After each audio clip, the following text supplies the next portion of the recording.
What is up, gym fans? It is the week of September 29th. I'm Patricia. And I'm Carissa. And this is Decoded. Woo! Yay! Episode 4, and we have the video back. We do have the video back.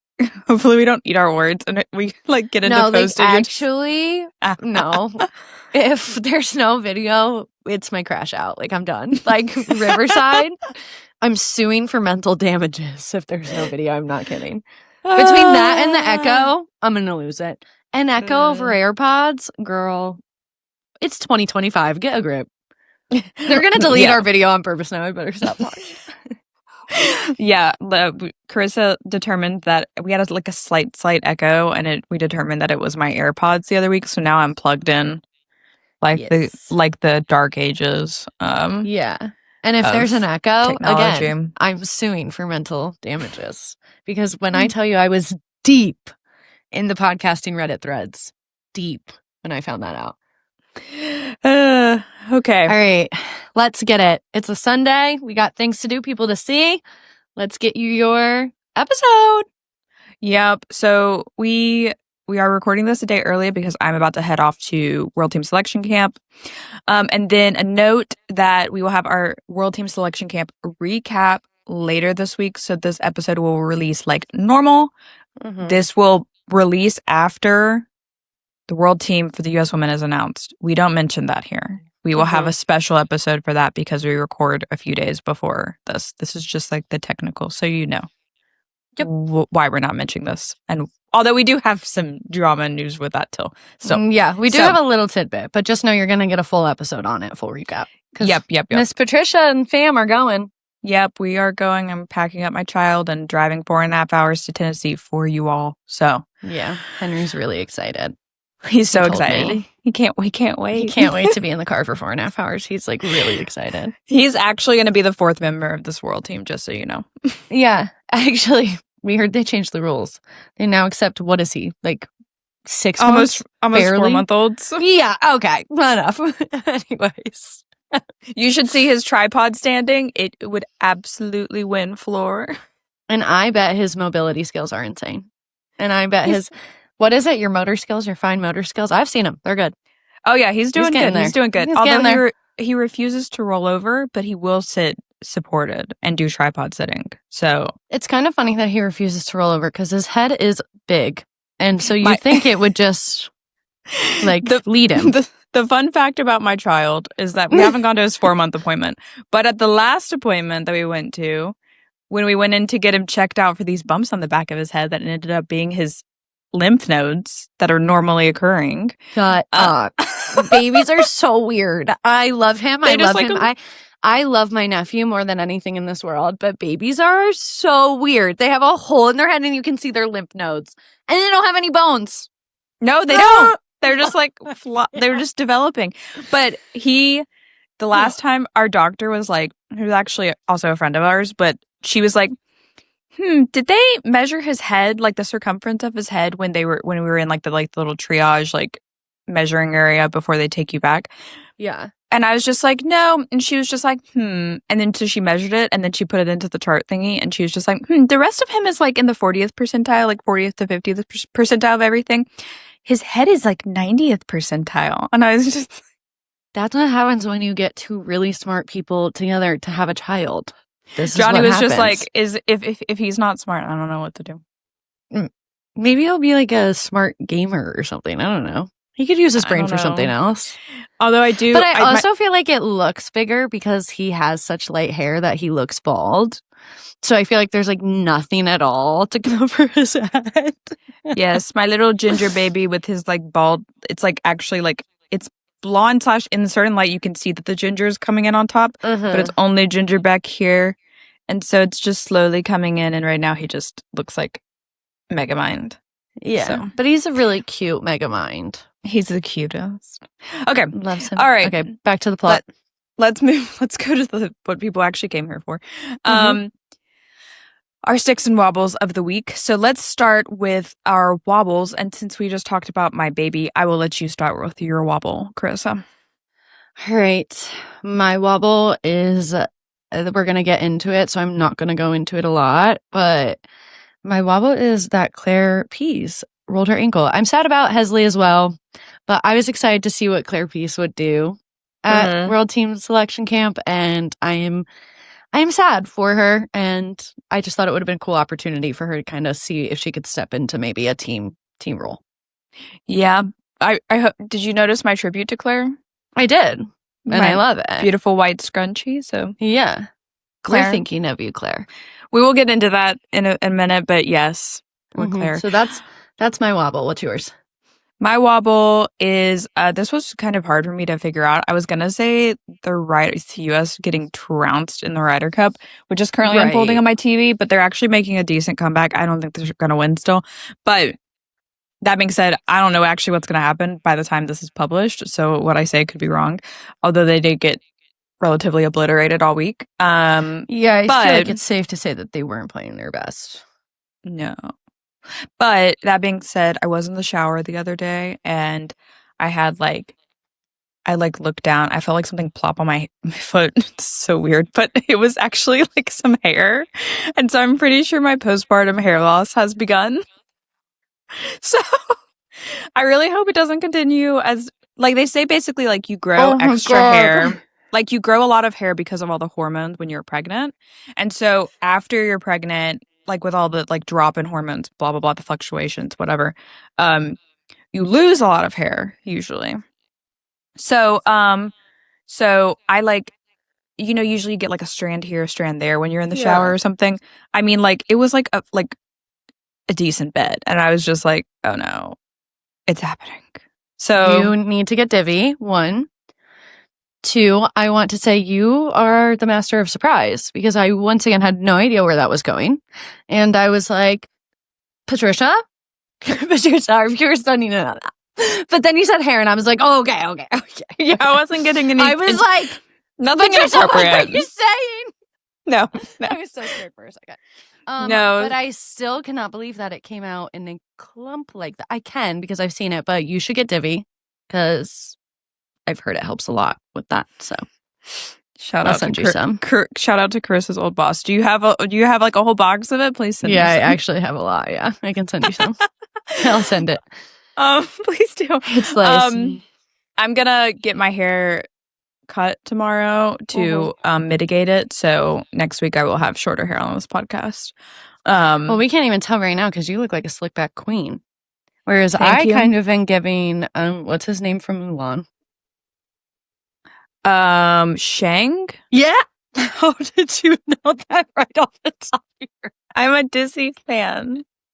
Yes, I'm giving Shang. Li Shang. Li Shang, yes. I'm also we booked a last minute trip to Disney in November because we can drive to Disney World. So, fun fact. Okay. What is your stick? You go stick.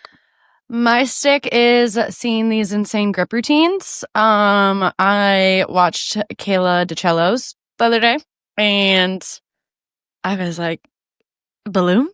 Huh? Question mark? And also I watched another gymnast. I believe she's a gymnast I believe she's in her freshman season at University of Washington, but she tapes and pre-wraps her arms to literally like up here. And I'm just like, wow. It's some of these grips, like grip tapings are wild the way that these girls are gripping up. But it brings me joy that we're getting some behind the scenes. I think it normalizes what goes into the sport. Yeah. So ladies, if you're seeing this, keep it up. Keep the vlogs up. Because I feel like we got some behind the scenes with Livy, but not even that much. Like, I feel like it was more fun content. So I really like seeing it's kind of giving gymnasts are people too in a weird way. Like, it's kind of like, oh my God, look, they're giving us what they do every day and like their practice routine and everything like that. I love the content. So that's my stick. What's yours? Pretty basic gym stick, but not basic because it was great. But Caio Souza from Brazil stuck his triple back off high bar at the Szombathely World Cup over the weekend. And I mean, it was like stuck cold. It was great. So love that. Good sticks. Yeah. Okay, let's go into our top gymnastics headlines of the week. This is where we catch you up on the gym stories of the week and give you the gist of what you need to know in our GN Top 10. Love. Let's do it. Number 1, the Indonesian gymnastics community and broader international gymnastics community is mourning the passing of 19-year-old Naufal Takdir Al Bari. Al Bari suffered a severe neck injury after an awkward landing in a foam pit on high bar during a recent national team training camp. He was reportedly in intensive care for 12 days before passing on Thursday, September 25th. The young gymnast made his international debut at the Asian Championships in the spring and was expected to represent Indonesia at this year's World Championships at home in Jakarta, as well as the SEA Games later this year. His long-term goal was to qualify for the 2028 Olympics. We join Naufal's family in celebrating his accomplishments and honoring a life that ended too soon. Topic number 2, we are 2 weeks out from Worlds. We will be previewing the meet over the next 3 episodes, as we mentioned before. Starting this week with a macro view, we're going to be setting the scene in Jakarta, what exactly is an individual Worlds, big picture storylines, and more. That'll be the topic of this week, so we have some explaining to do. Number 3, Woga gymnasts and U.S. World Team contenders Hesley Rivera and Claire Pease withdrew from selection camp within 24 hours of each other, both citing rolled ankles. The reigning U.S. all-around champion and champion on everything but vault, Rivera was expected to contend for multiple world medals. Pease was an outside shot to make the team, but after her teammate withdrew Friday, she was certainly in the running. But on Saturday evening, she also pulled out. Hopefully, it's nothing major for either gymnast, and they can rest up ahead of the 2026 season. Also, please heavily wrap all of the Woga ankles from here on out. No, please. And also, I'm sure we'll get into it in the next episode. We'll see how this plays out. But if you guys want to hear how kind of crazy this has mixed things up, go and watch, or you can't watch, go and listen to our last episode in our previous predictions, because everything just got totally switched up more than you could have expected. So sad for them, hoping they recover well, but it's going to make for a really interesting World Selection Camp. Yes, it will make for a little bit more drama, excitement at World Camp, which, like I said, we will be heading to tomorrow, or retrospectively, whatever, when we publish this podcast. I have already gone. But we also, if you don't want to listen to that episode, on our story online, I kind of broke down a little bit of how this impacts, like what this means for Team USA and stuff for Worlds. So you can also go to gymnastics-now.com and see that. So. All right, topic number 4. Steven Nedorozic is set to get hip surgery. Honestly, we would explain it, but he did such a good job of it on TikTok, so listen to this. I'm getting hip surgery in 2 weeks. If you're not my PT, you can skip this video, but this is just proof that I'm doing my PT while I'm here in LA, so let's get it. So it turns out I have a cam deformity, which means that my ball and socket joint isn't exactly a ball and socket, it's more like an oval and socket. So I've kind of been straightening my hip for the past 13 years of my life, and as of recently, it's really starting to hurt. So now I have a double labrum tear and a bunch of damage to my cartilage. Guys, I'm pretty disappointed that after my comeback, I'm going to have to get surgery and do this comeback all over again, but I'm really excited that this will be the last year I'm in pain with this hip. The Siren was a paid actor, but seriously, I saw someone comment how lucky it is that his hips hung on long enough for the Olympics and Dancing with the Stars last year. It looks like the specific injury recovery will probably take about 6 months, give or take. So hopefully we'll see Steven back competing at next year's U.S. Championships and contending for the 2026 World Team. Yeah, I full transparency, just a small side note on that before we get to the next one. I looked up specifically the cam deformity, I think is what he called it, injury that he's dealing with for this hip surgery. And it said, give or take 6 months recovery time. So that's what I went off of. He did not say that. So who knows if it would be potentially a little bit shorter, or could be longer. So that's just our guesstimate. So yeah, it was fascinating to hear him explain it. So he's so funny. I know. Number 5, Millie Bobby Brown, aka of the Stranger Things franchise, is reportedly in final negotiations to play Olympic gymnast Carrie Strug in a new movie. The film will be called Perfect. It looks like Netflix is in the lead to land the film, and it will tell the strug's story of competing a vault on an injured ankle to help the Magnificent Seven win gold at the 1996 Olympics. The plan is to shoot the film in the spring, which means it will likely be released in mid-2027 at the earliest, possibly early 2028 in the lead up to the LA Games. I'm so excited for this. This will be fun. I can't wait. I know. I feel like we haven't had a good gymnastics movie in a while. I feel like we haven't had a good Olympic esque movie in a while. This is big production too. Millie Bobby Brown, that's massive. I will be very interested to see. It's always fun from the gymnastics perspective to see who they hire as stunt doubles. Yes. And also if they get the actual story right, if they get the depiction of it right. And then you have to think about the other people that they're going to have to cast in this movie. If they're telling this story, you're going to have to cast somebody to play Bella Crowley. You're going to have to cast somebody to play the Magnificent Seven girls. And who knows who else. So this is going to be great. Know. Do you think we're going to, before we move on, do you think we'll see any potential cameos from gymnasts turning into actresses in this? You mean cameos? Fill out the Magnificent Seven. Oh, yeah. I'm sure that some of the Magnificent Seven will basically, they've got to, right? I would think so. I think, they should have, because Carrie Strug is very much, alive, well, kicking, whatever. So you've got to have her play, something where, the real Carrie Strug is, a barista in the coffee shop or something. That's always what it is, right? It's not always the shimmy.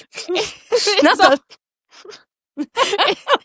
It's always they're handing out the welcome meat pamphlets. Yeah. Yep. They're one of the volunteers on the floor, or she could be one of the judges for the vault. Yeah, that would be good. Or a coach for a different team. Yep. There's so many options there. So I also am interested to see though if there will be any current gymnasts that venture into acting for this. I feel like there should be. I definitely feel like there will be. So I think there's going to be a lot of for gymnastics people, if they do this production right and they kind of think about this and stuff. One, there's obviously going to be a lot of hopefully good casting choices and stuff. Yeah. But I feel like overall there will be a lot of Easter eggs. It will also be interesting to see what spin they do on this because it's obviously about this vault, but then it's are you doing it as very dramatic, almost not mockumentary, but dramatic, just a drama, or are we doing where it's just more of a positive, uplifting story, or are we adding an inspirational story, or or are we adding a comedic flair to it somehow? I don't know. Yeah. So it's going to be interesting for sure, especially with just the history. Yeah. Okay. Topic number 6. The Varna World Cup for trampoline was over the weekend. Double mini legend Ruben Padilla won his first individual tramp World Cup medal with the bronze. Amazing. Congrats, Ruben. Number 7, the Szombathely World Challenge Cup was also over the weekend. Turkey saw notable success with Ferhat Arikan winning pommels with a 14.0 and parallel bars, where he is the Tokyo bronze medalist with a 14.25. Mehmet Koşak also won rings with a 13.9. He's also from Turkey.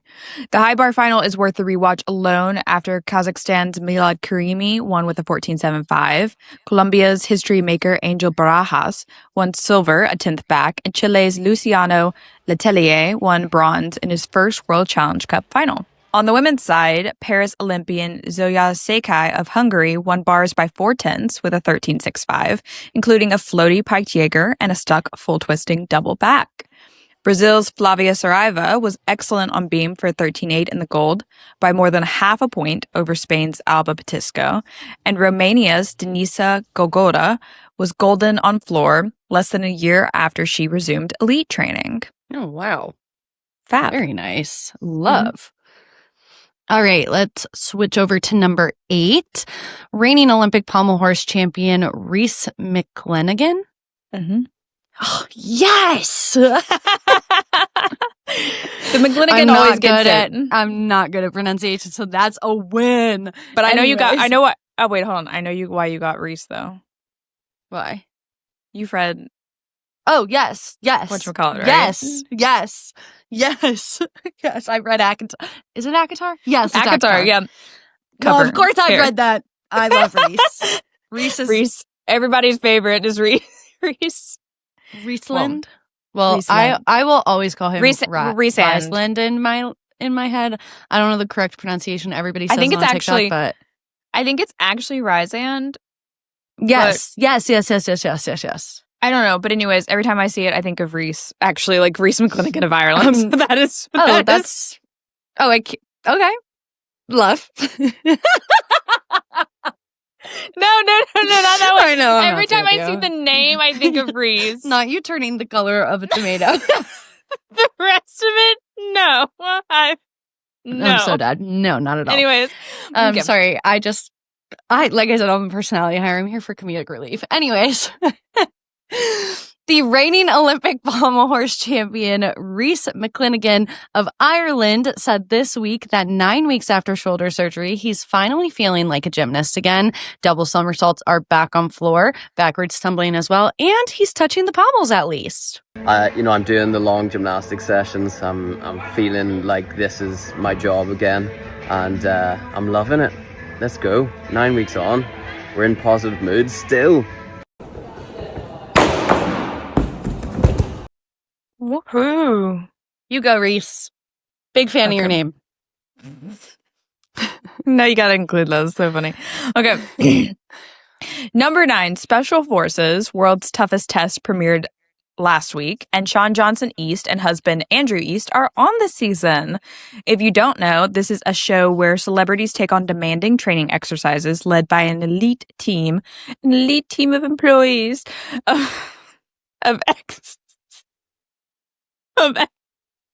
You are now my elite employee. I called Henry that the other day too. You're my elite baby. Led by an elite team of ex-Special Forces operatives. This season tests familial ties as well, with several married couples and a mother-daughter duo in the mix. Nastia Lukin and Jordan Weber competed on season 1 and season 3 respectively, with both voluntarily withdrawing by episode 3. You can watch new episodes on Fox on Thursdays at 9 p.m. and we'll see if Shawn and Andrew make it past episode 3. Don't smile at me, because I'll take that smile off your face. You angry at me? No. Doing selection together will either be the best thing that's happened to our marriage or the worst. Choose someone you would go to war with. Number 11. As a couple, I feel like we're here to prove that marriage makes us stronger. Come on! And that we're each other's biggest supporters and cheerleaders no matter what. I can't get through. Back up, back up! The thing I'm most nervous about is that competitive dynamic. Is she better than you at stuff? Almost everything. Go. I was a competitor my entire career as a gymnast. That's a fail. Try again. I have something to prove to myself. That's the way you're going. To both of us. You look great. To my kids. You okay? Yeah. I'm here because I'm ready to get humbled. I don't know if I have anything to prove other than I can hang with my wife. That was insane. Come on. You have to make it to the end. Me? Yeah. I'm sure it's going to be exciting. Ready? Go. Fun fact, Shawn Johnson gets punched in the face by Brianna LaPaglia when they're fighting. Did you watch it? I just saw Shawn Johnson post about it. And I knew she got a bloody nose, but I didn't know it was from Brie. And they're like actually friends now, post Special Forces. But it's funny because those are like so opposite spectrums of internet and world life. Who is that? I have no idea who that is. She's a Barstool personality. She dated Zach Bryan. Okay. Yeah. Yeah. Well, cool. I always think But I I love actually them haven't both. haven't tuned into that show because, fun fact, my dad is Right. retired Special Forces. He was an Army Mhm. Ranger. And so I don't know, maybe it's like secondhand PTSD from my dad Yeah. getting deployed and everything all these years, but I just haven't been pushed to. So we can get your recap. You can Okay, cool. Yeah, get I'll the watch it clips for and us. stuff. I haven't watched it yet just because it gives very cable TV. And one thing about me is I don't have cable TV. So I gotta think- figure out how to watch it. I think you can stream it somewhere, but I don't know. Okay, sick. Anyways, moving on to topic number 10. The 4th annual CGA All-Star Meet is on the horizon. The East vs. West battle between men's NCAA programs will take place again ahead of the 2026 season. Last year, Team West won its first title after Team East dominated the first 2 editions. That'll be so. I love that one. It's a lot of so fun. It It's should be super fun. We don't have the date yet. We actually usually do the interviews for that meet. And then we've obviously sponsored it in the past, but I'm assuming it'll be like, I don't know, like that first week of January, like around typically usually when it is. So, okay. So now that we've given you the rundown of the gym news, we want to go into specific stories that we think need a little more attention, and we have some explaining to do. Let's So, get it. Carissa, give us the summary of our first Worlds preview. Yes. So the 2025 World Artistic Gymnastics Championships are just 2 weeks away. Jakarta's Indonesia arena will play host from October 19th to the 25th. This is the first time Indonesia or any Southeast Asian country is hosting the event. We'll dive into the all-around and event previews in the next 2 episodes, but there's a high level of what events will have new champions and what events we will see a repeat. The synopsis: a ton of new champions on the women's side and a ton of chances for repeats on the men's side. Okay, so I'm going to go down the list, and you can obviously throw in your commentary, but Yep. like I said, we're going to talk about a couple more things related to Worlds, but this is more, we're doing like the macro, like wide picture, big picture Big preview this picture. week. Then we'll look at all around next week, and then we'll look at events and like some more ancillary storylines and stuff. Basically like the week, that episode will release, I think, the 16th, and World starts a few days later. So, that being said, let's go down the list of basically the reigning world champions, if they might be reigning world and Olympic champions, and if they might be defending or not, and see where we might get these new champions. And then we're not going to dive in today. We're going to dive in the next couple of weeks on who could be winning this and stuff. Yeah.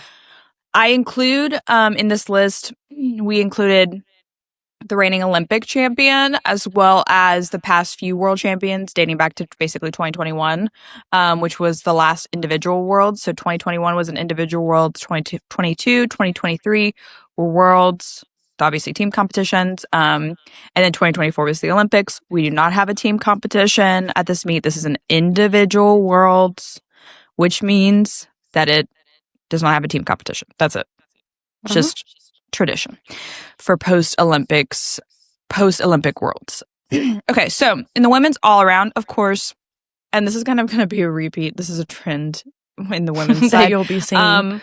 That there's going to be a lot of new champions because Simone Biles, and Rebecca Andrade are not competing at this meet. So that opens the door for a lot because they basically dominated the last quad. So Simone is the reigning world and Olympic champion in the women's all-around. Obviously not here. Rebecca won in 2022. Not here.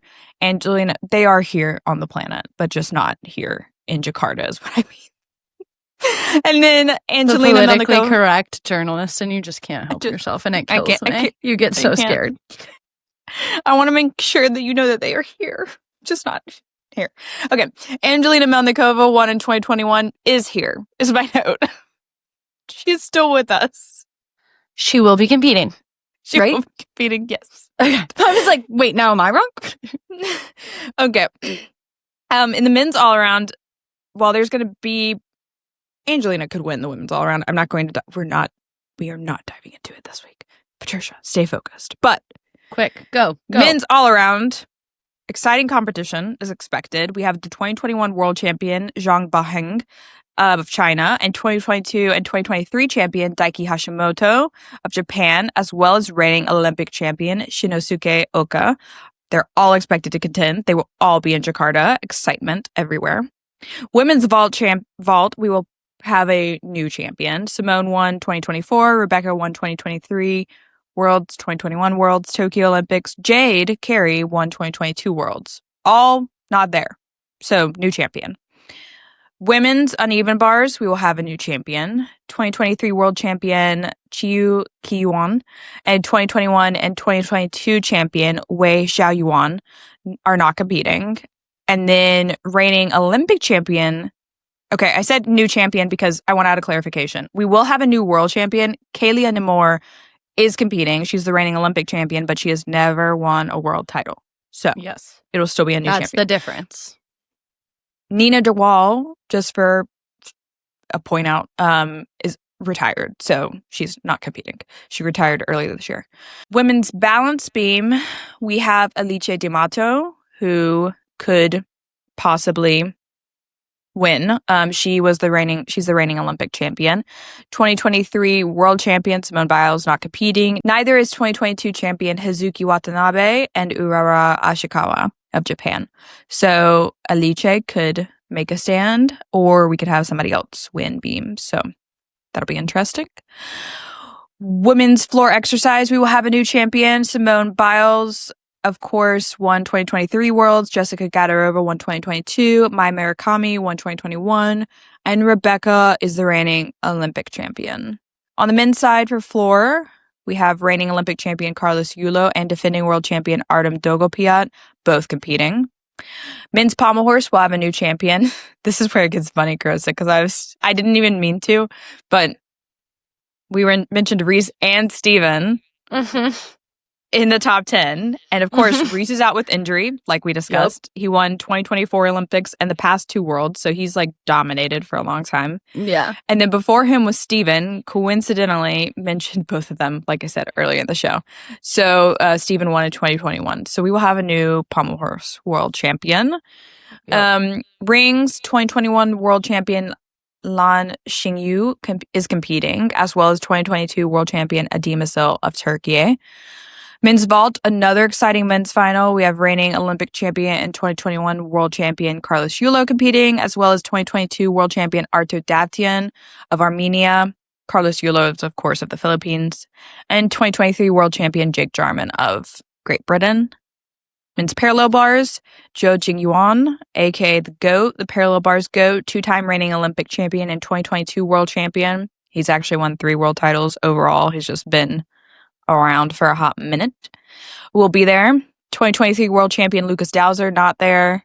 Neither is 2021 champion Ku Shuei. And then finally, men's high bar, going down my list, Shinosuke Oka, 2024 Olympic champion and 2023 world champion Daiki Hashimoto and 2022 world champion Brody Malone will all be there, making for a lot of excitement. And then actually Ku Shuei also won high bar for China in 2021. So he will not be there. I'm so excited for the high bar. So I'm so excited. that it's going to be really good. There's a lot. So there are so many exciting matchups on the men's side. There's so much for potential on the women's side, especially with Hesley and now Claire. Really with Hesley, but with Hesley and Claire both out. It just keeps getting like that competition just keeps getting more and more interesting. I just don't even know what to think of it. Honestly, I think we could literally we'll dive into it for all around next week. But I would say like my picks for because the men's all around is going to be just like a slugfest between Daiki and Shinosuke and Zhang and all of these peeps. But that being said, the women's all around is probably going to be like, my assumption is that it's going to be a mix of like Alice from Italy, Kalia of Algeria, and then I definitely can't rule out the AINs from Russia, Angelina, others that we don't have as much information on because they haven't really competed much. And then, of course, you have the Americans, but like with Hesley getting out, it's just not as. I know. It's definitely going to be more of a, like I said, it's going to be a slugfest for the women, probably. Oh, for sure. But which just it's an individual world. Like, hey, let's see what happens. There's so much excitement for crazy stories to come out of this, like Kalia continuing her story or Alice continuing to just really make a name for the Italian gymnasts. And like it's exciting for you to tap in because this is when we're going to start to see some names that we may see only rise in this quad. Yes, exactly. This is like the first World post-Olympics. This is the start of the LA cycle. So we get to see some names make a statement and begin their journey to Olympic greatness. Or because it's a mixed bag, we could just literally have like one-off champions that we don't basically see again or hear from again. Yeah. Not that we won't see them again. But this is kind of like the shaping of like storylines. Yeah. That could potentially emerge. Great. This world is, in journalism, they always teach us in J school to root for the story because we don't actually root for people. And so, like, even when, and this is nothing to say about Hesley or Claire getting injured, that's terrible. And I'm just stinks that they aren't going to be contending for this team or continuing for world medals. But that being said, when that happened, I was just like, well, here's an opportunity to, like, it's a great story. Like, that, like, Jayla or Ashley could be making this team. Of course, I'm not uneducated. We just are filming this before the team is named. But Jayla or Ashley could be making this team. Otherwise, they might not have made the team and then going on to, you know, make a statement at World. So, oh my gosh, I had to randomly mention this because we did not mention the stat earlier. And I definitely meant for us to mention this. And it's relevant to this. But it's relevant to our Worlds preview. But there is a curse, Carissa. Do you know what the curse is? I have an idea, but let's just go with you telling me. Okay, it's like it's like the Simone exception, I think is what I like was pinning it. It's the Simone exception. So ever since 2013, guys, Simone has been dominant, of course. She has been dominant since 2013. We say, like, obviously over a decade plus. She takes these hiatuses, of course, after the Olympics. And so that being said, basically, if Simone was here, she would probably be like winning, contending for these world medals, blah, blah, blah, of course. Like somebody said, once Hesley and Claire went out, they were just like, so Simone, girly pop, you want to, grip up, you want to get in the gym, go win a few world medals in a few weeks because the US could use you. But that being said, 2017, I'm just going to take you through. 2017, Regan Smith won the US all-around title in Simone's absence and went to Montreal Worlds, which is literally known for being a terrible Worlds where everybody basically got injured. And she was injured moments before the all-around final. And Morgan Hurd, she ended up not competing, and Morgan Hurd ended up going on to win her world all-around title, which she crushed it. It was amazing. That was one of those like legendary all-around finals.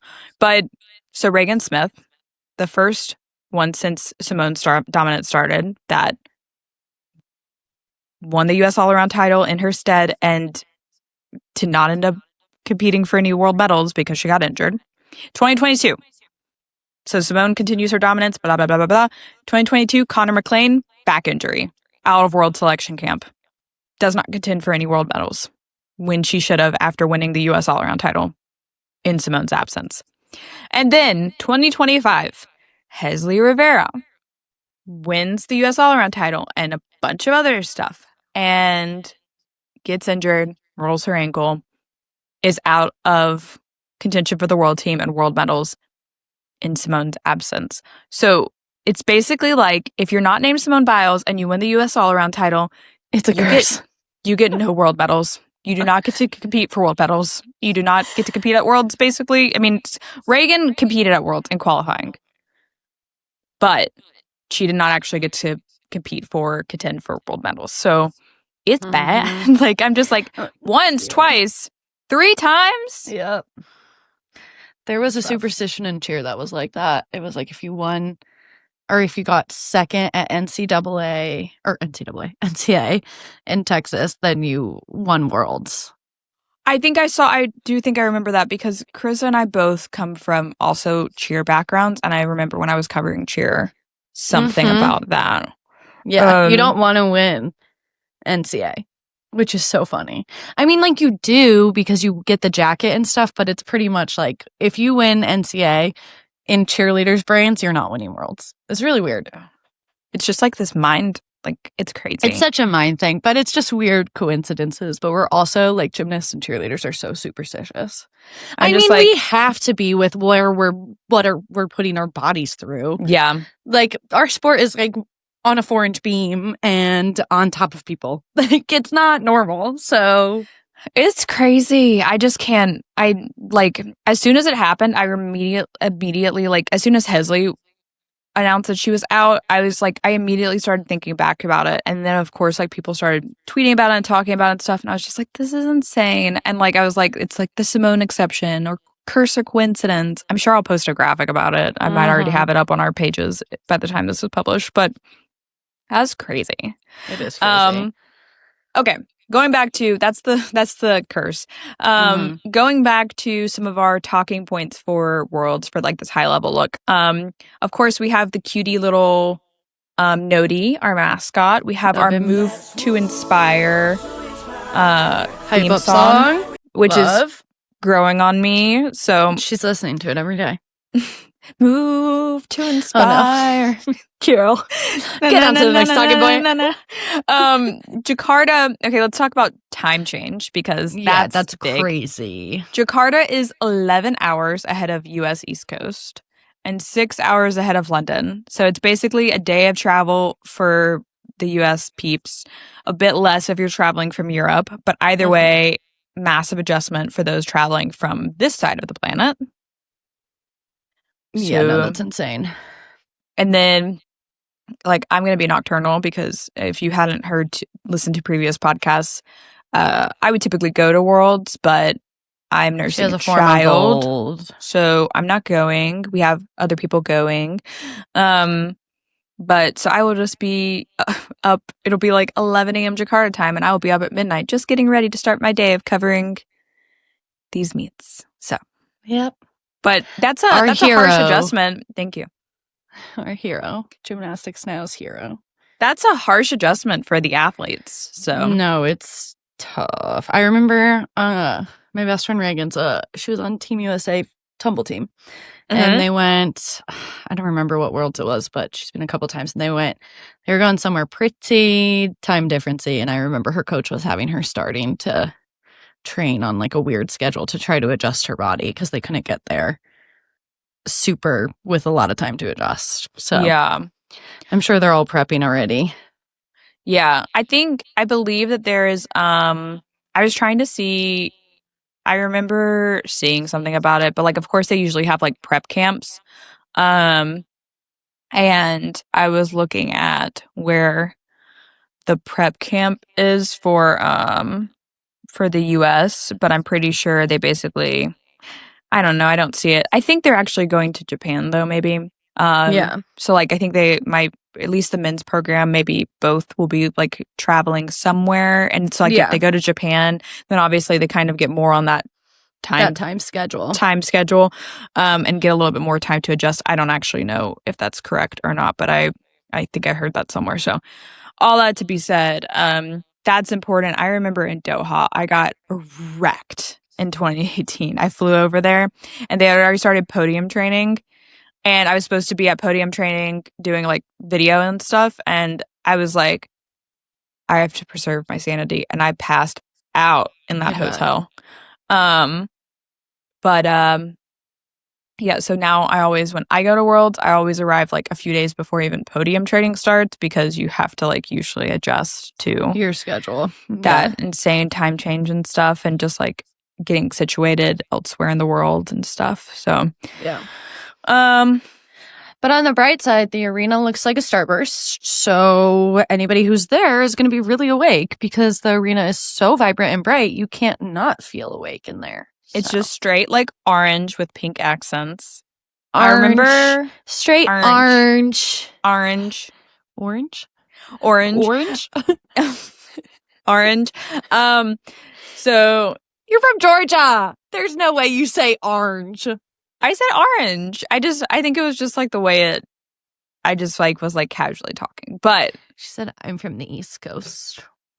But yeah, so I remember when somebody like pulled this from like the directives on like Twitter months ago, and they were like, "Look at the arena, guys," and it was definitely a mixed bag of reactions. They were like, "Whoa." Yeah. I don't know how it's very vibrant is the word I'm Very going to vibrant. use. Yep. It's like a Skittle explosion almost, some would I say. do think it's unique. It's like definitely a different I look. like it. Yeah.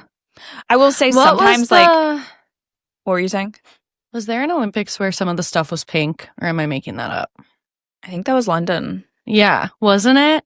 It was London. It was see. definitely London. London 2012 The vault gymnastics. was pink on the sides.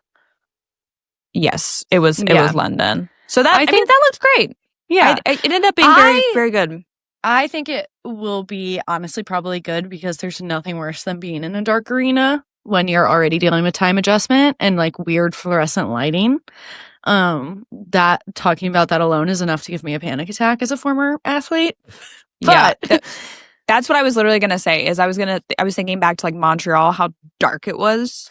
no. And that was probably part of the reason that people were getting injured left and right was how no, like it was like it knocks off your whole like peripheral like mind space. Like yeah. vision's weird, your head feels weird. It's your very like spatial tunnel awareness vision. feels weird. Yeah. You feel very I can't explain it, but if you know, you know, it's just not a good space to compete in. So Yes. I don't think that will be a problem with this setup, and I think that that's a plus. I do think it's very bright, and people might not love that. It's a little girly, but I think that's okay.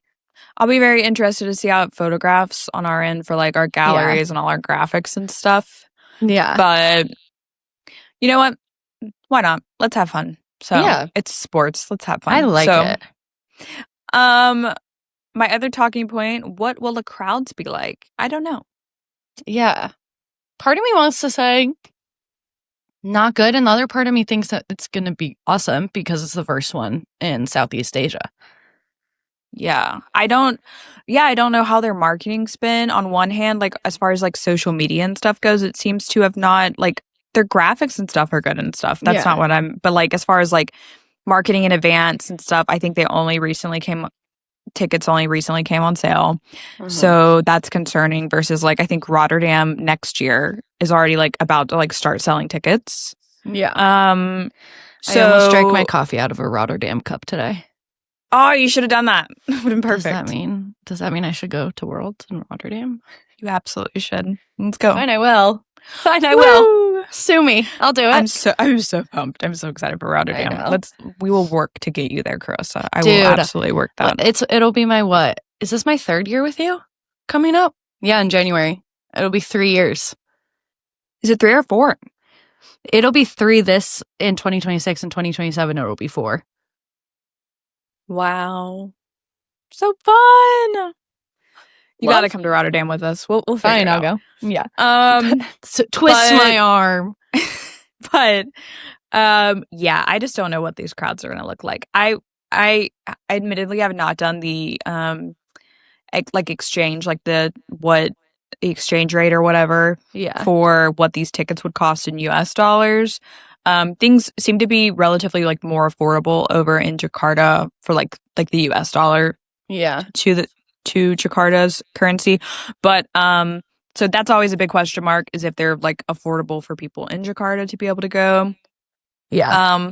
But yeah, I don't really know. I don't think anybody knows what it's really just like we're going to wait and see what these crowds are like because that's a big part of it is like the athletes you want it to feel like a world championships. Of course, like there are going to be people there, but is it going to be packed out?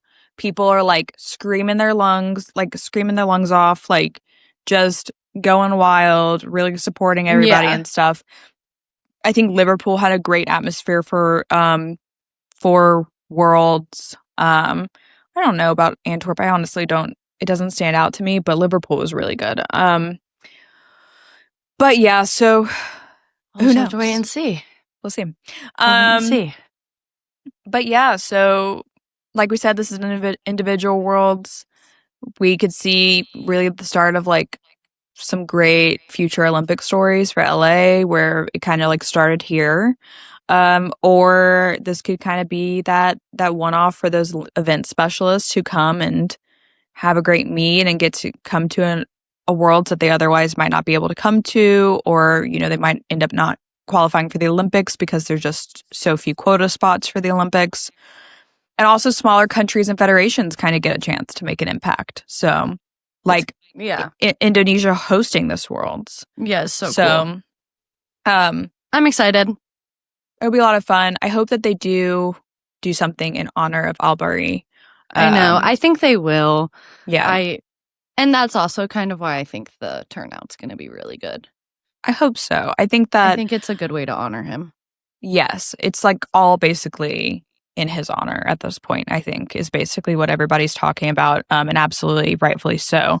I think FIG president Morinari Watanabe is actually either was basically was making a trip to Jakarta this past week and visited Al Bari's family and stuff.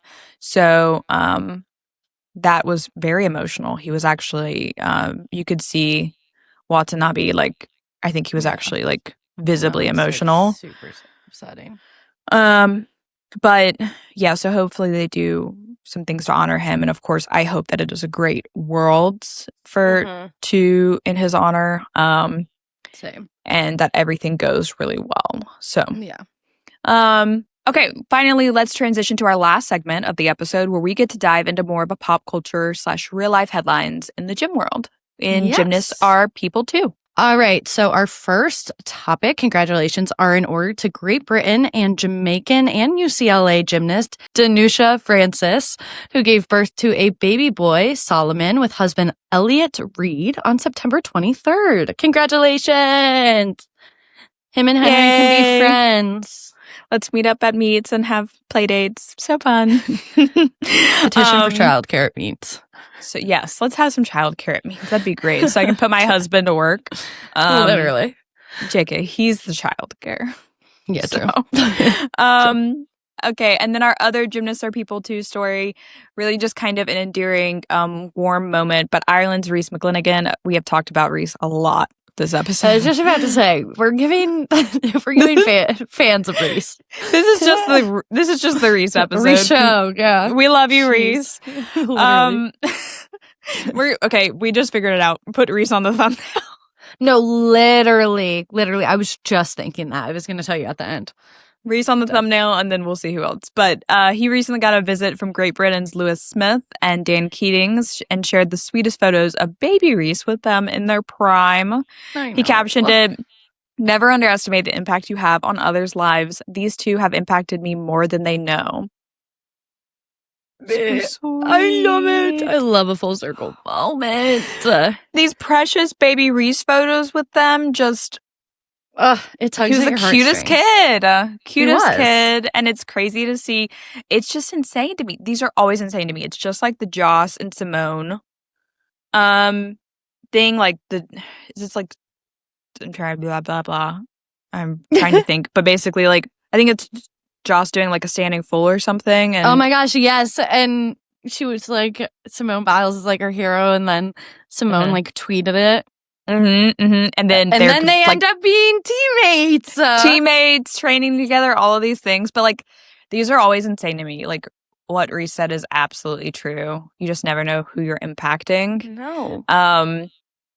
Yeah, I don't know. It's just crazy because like all these gymnasts that are going to Worlds, for instance, like they're going to Worlds and who knows they'll be in the audience and they like take a photo with them and 10 years from now, they're competing alongside them. Yep. It's really like, cool. That's crazy. I love it. It's so cool. I don't know why, but it reminded me like of like how we are all, I mean, it's gymnasts are people too, right? But like we're all humans and living our like first life on this massive planet. Oh my gosh, like, that's my favorite thing to say lately. Tiny planet in this massive universe. I know. That's my favorite thing to say right now is like whenever maybe somebody like upsets me or something upsets me, I always go, well, it's their first time living too. Yes. And it really that'll change your perspective on everything. It does. So. It's like I the first time I heard that was in regard to parents, and it was just like this is your parents' first time living too. So like they're not Give them some perfect. grace. Yeah. And give yourself some grace. There's no handbook to this thing called life. No, but gosh, is it not so fun to be able to see these athletes I know. in these like throwbacks, and like I can't imagine. I would love to like hear what Lewis and like Dan would have to say about those photos, I know. and being like, they probably like, who knows, maybe they do, but like there's a good chance that they don't even remember taking those photos with Rhys, but he remembers and he had them. No, for And sure. He pulls them out, and then they're visiting him as the reigning Olympic champion, reigning world, like 2-time defending world champion, 2-time reigning world champion. Like, that's crazy. I know. So, that's like, so cool. Yeah. No, it's so cool. I'm obsessed. Love. Such a good note to end on. A great note to end on. So, kudos to us for a very efficient podcast. Under an hour. Woo! So we're going to wrap it so we really do hit that under the hour mark. Yeah, gotta go. But come on. Make sure you're following our social platforms, following us on YouTube, Spotify, or wherever else you get your podcasts. And make sure you be on the lookout for our special World Team Selection Camp recap in a couple days' time. And besides that, we'll see you next week. Thanks for listening. Yes. Bye, guys. Make sure you subscribe, follow, like, interact with our content. Bye.